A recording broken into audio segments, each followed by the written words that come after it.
ദേവാമൃതം ദേവാമൃതം.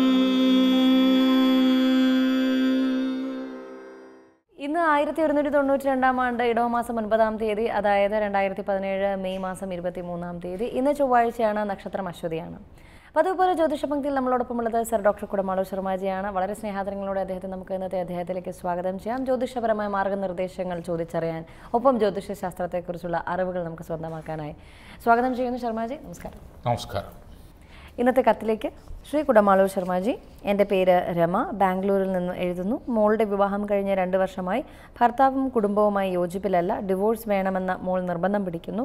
ഞങ്ങൾക്ക് അതിനോട് യോജിപ്പില്ല. അഡ്ജസ്റ്റ് ചെയ്യാനാണ് ഞങ്ങൾ പറയുന്നത്. മകളുടെ നല്ല ജീവിതത്തിന് ഞങ്ങൾ ഇനി എന്ത് ചെയ്യണം? മകളുടെ ഹസ്ബൻഡിനെ ഗ്രഹനില ചേർത്തിട്ടുണ്ട്. കാർത്തിക ഒടുവിലത്തെ 45 നാഴികയും രോഹിണി നക്ഷത്രവും മകയിരം ആദ്യത്തെ 30 നാഴികയും ചേരുന്ന 2 നക്ഷത്രമടങ്ങുന്ന രാശി സമൂഹമാണ് ഇടവം എന്ന രാശി. ഇടവൻ രാശിയുടെ രോഹിണി നക്ഷത്രത്തിൽപ്പെട്ട മോളുടെ ദാമ്പത്യത്തിൻ്റെ ഒരു പിണക്കം അല്ലെങ്കിൽ ഡൈവോഴ്സ് വേണം എന്ന ആവശ്യമാണ് ഈ കത്തിനകത്ത് കാണുന്നത്. എന്നാൽ മോളുടെ രക്ഷകർത്താക്കൾക്ക് ഇതിനോട് താല്പര്യമില്ല. എങ്ങനെയെങ്കിലും അഡ്ജസ്റ്റ് ചെയ്ത് മുന്നോട്ട് കൊണ്ടുപോകണമെന്നും ഡൈവോഴ്സ് വന്നാലത്തെ പരിണത ഫലം എന്താണെന്നുള്ളത് അത് ചെയ്തവർക്കും അതിൻ്റെ മാതാപിതാക്കൾക്കും അതിന് ശേഷമുള്ള ജീവിതം അനുഭവിച്ചവർക്കും എണ്ണി പറയാവുന്നതാകയാൽ എല്ലാവർക്കും ഡൈവോഴ്സ് ആയിട്ടുമില്ല. അപ്പം ഡൈവോഴ്സ് ആയവർക്ക് മാത്രമാണ് അതിൻ്റെ ദുഃഖങ്ങളും ദുരിതങ്ങളും കൂടുതൽ വിവരിക്കാൻ, കൂടുതൽ അനുഭവസ്ഥ. എന്നാൽ അത് നോക്കിക്കണ്ടിരിക്കുന്നവർക്കും അതിൻ്റെ ദുരിതാനുഭവങ്ങൾ എന്താണെന്നറിയാവുന്നതുകൊണ്ടാണ് അഡ്ജസ്റ്റ് ചെയ്ത് പോവും എന്ന് പറയുന്നത്. ഒരു പരിധിവരെ ജ്യോതിശാസ്ത്രപരമായിട്ടും അഡ്ജസ്റ്റ് ചെയ്ത് പോകാവുന്നതാണ് ഈ കേസ് എന്ന് കാണുന്നു. കാരണം ഇപ്പോൾ താൽക്കാലികപരമായി കാർത്തിക ഒടുവിൽ 45 നാഴിക രോഹിണി മകയിരം ആദ്യത്തെ 30 നാഴിക അടങ്ങുന്ന ഇടവരാശിക്കാർക്ക് കണ്ടകശനിയായിരുന്നു ദാമ്പത്യസ്ഥാനത്ത്. അത് പിന്നീട് ആ ശനിയുടെ മറ്റൊരു രൂപപരിണാമമായ അഷ്ടമശനിയിലേക്ക് മാറ്റം വന്നിരിക്കുന്നു. ഇടവരാശിക്കാരായ ഈ രാശിക്കാർ, പ്രത്യേകിച്ച് സ്ത്രീകൾക്ക് ഇടവം, മിഥുനം, കർക്കിടകം, ചിങ്ങം, കന്നി, തുലാം, വൃശ്ചികം 7-ാം രാശിയിൽ ശനി 2.5 വർഷം നിൽക്കുകയായിരുന്നു. ഈ കാലയളവിൽ വിവാഹം കഴിച്ച ദമ്പതികൾക്ക്, പ്രത്യേകിച്ച് സ്ത്രീകൾക്ക് ദാമ്പത്യപരമായ ദുഃഖമോ വിരഹമോ വേർപാടോ കൈപ്പേറിയ അനുഭവങ്ങളോ ഉണ്ടാവാൻ സാധ്യതയുണ്ട്. ഭർത്താവും ഭർത്തൃ കുടുംബവുമായി ഏതെങ്കിലും ഭിന്നിപ്പോ, യോജിപ്പ് കുറവോ, അകലാനുള്ള സാഹചര്യങ്ങളോ, അവരുടെ ജീവിതത്തിലെ സ്വസ്ഥതകൾക്ക് മറ്റാരെങ്കിലും കളങ്കിതപ്പെടുത്തുവാനോ ഒക്കെയുള്ള സാധ്യതകൾ ഉണ്ട്. ആ ശനി 2017 ജനുവരി 26-ന് 8 ശനിയായി രൂപാന്തരപ്പെട്ടു. അടുത്ത 2.5 കൊല്ലം. അതിനെ അഷ്ടമശനി എന്ന് ജ്യോതിശാസ്ത്രത്തിൽ പറയുന്നു. ഈ കണ്ടകശനിയിൽ പലതരത്തിലുള്ള ദോഷഫലങ്ങളുണ്ടെങ്കിൽ ആ ദോഷഫലങ്ങൾക്കൊന്നും കൂടി ശക്തി കൂട്ടുന്നതാണ് അഷ്ടമശനി എന്ന് പറയുന്നത്.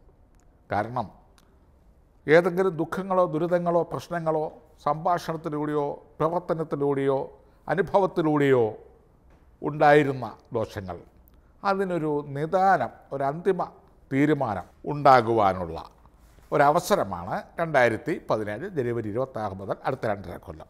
മിക്കവാറും ഈ രാശിയിൽപ്പെട്ടവർക്ക് ദാമ്പത്യത്തിലിരിക്കുന്ന യുവാക്കൾക്ക്, പ്രത്യേകിച്ച് യുവതികൾക്ക് കലഹമോ, കലഹത്തോടനുബന്ധിച്ചുള്ള വിരഹമോ, വിരഹത്തോടനുബന്ധിച്ചുള്ള ഡൈവോഴ്സോ, കച്ചേരി, കോടതി, വക്കീൽ, പോലീസ് ബന്ധപ്പെടുകയോ, സമുദായ ആചാര്യന്മാർ, മാർഗനിർദ്ദേശികൾ, പുരോഹിതന്മാർ എന്നിവരുടെയൊക്കെ സഹായങ്ങളോ സഹകരണങ്ങളോ ഒത്താശകളോ അല്ലെ അവരുടെ നിഗമനത്തിലൂടെയോ ഒക്കെ ജീവിതം മുന്നോട്ട് കൊണ്ടുപോകേണ്ട ഒരവസ്ഥയിലേക്ക് ചിലർക്ക് തിരിയും. ചിലർക്ക് രോഗങ്ങൾ, ദുരിതങ്ങൾ, അപകടങ്ങൾ, സർജറികൾ ഇതൊക്കെ വന്ന് അങ്ങനെയുള്ള ദുഃഖങ്ങളിലേക്കാവും. എന്നാൽ ചോതി നക്ഷത്രക്കാർക്ക് ഈ ഏഴരാണ്ട് ശനിയുടെ കാഠിന്യങ്ങൾ വളരെയധികം 90% കുറഞ്ഞു. വീണ്ടും ഒരു റിവേഴ്സലായിട്ട് വരുന്നുണ്ട് ഒരു 3 മാസത്തെ കൂടെ. അതുകൊണ്ട് അല്പസ്വല്പം കാത്തിരിക്കാൻ മാതാപിതാക്കൾ പറഞ്ഞ് ശരിയാണ്, അഡ്ജസ്റ്റ് ചെയ്ത് പോകാൻ. ഇവർക്ക് രണ്ടുപേർക്കും കൂടി ഒരു ഉമാമഹേശ്വരം പത്മമിട്ട് ജലഗന്ധപുഷ്പധൂപദീപ ജലാന്തം രണ്ടുപേരുടെയും പേരും നക്ഷത്രവും ചേർത്ത് ഈശേത്വാ വായവസ്തോ ഉപായവസ്ത ദേവോപസവിത പാപ്പയതോ ശ്രേഷ്ഠതമായ കർമ്മണേ. ഒരു 10-45 മിനിറ്റെങ്കിലും ദീർഘമായി നിൽക്കുന്ന ഈ യജുർവേദത്തോടു കൂടി ജലഗന്ധപുഷ്പധൂപദീപ ജലാന്തം ശിവപാർവതിമാരെ ഉമാമഹേശ്വര പത്മത്തിലേക്ക് ആവാഹിച്ച് വിധിപ്രകാരമുള്ള പൂജാതി കർമ്മങ്ങൾ രണ്ടുപേരുടെയും പേരും നക്ഷത്രവും ചേർത്ത് ഇപ്പോഴത്തെ ഈ ഏഴര അഷ്ടമശനി ദോഷങ്ങൾക്കുള്ള കാഠിന്യം മാറണമേ, ഒന്നിക്കണമേ എന്ന് പ്രാർത്ഥിച്ചുകൊണ്ട് ഈ കർമാനുഷ്ഠാനങ്ങൾ ചെയ്താൽ മകളുടെ ഇപ്പം വിരഹിക്കണം, വേർപെടണം, ഡൈവോഴ്സ് ചെയ്യണം എന്നൊക്കെയുള്ള ആ തോന്നലുകൾ മാറി കുറച്ച് ദിവസം വീട്ടിൽ നിന്നിട്ട് ഞാൻ എൻ്റെ ഭർത്താവിൻ്റെ വീട്ടിലേക്ക് പോവുകയാണ് എന്ന് പറഞ്ഞ് തിരിച്ചു പോകാനുള്ള സാധ്യതകളുമൊക്കെ ഉണ്ട്. അപ്രകാരം സംഭവിക്കട്ടെ. ജ്യോതിഷപംക്തിയുടെ ഇന്നത്തെ അധ്യായം ഇവിടെ പൂർണ്ണമാവുകയാണ്. ജ്യോതിഷപരമായ മാർഗ്ഗനിർദ്ദേശങ്ങൾ ഡോക്ടർ കുടമാളൂർ ശർമാജിയിൽ നിന്ന് അറിയുവാൻ താല്പര്യപ്പെടുന്നവർ താഴെ കാണുന്ന നമ്പറിൽ അദ്ദേഹത്തെ സമീപിക്കാവുന്നതാണ്. പ്രശ്നപരിഹാരങ്ങൾ സ്വായത്തമാക്കാവുന്നതാണ്.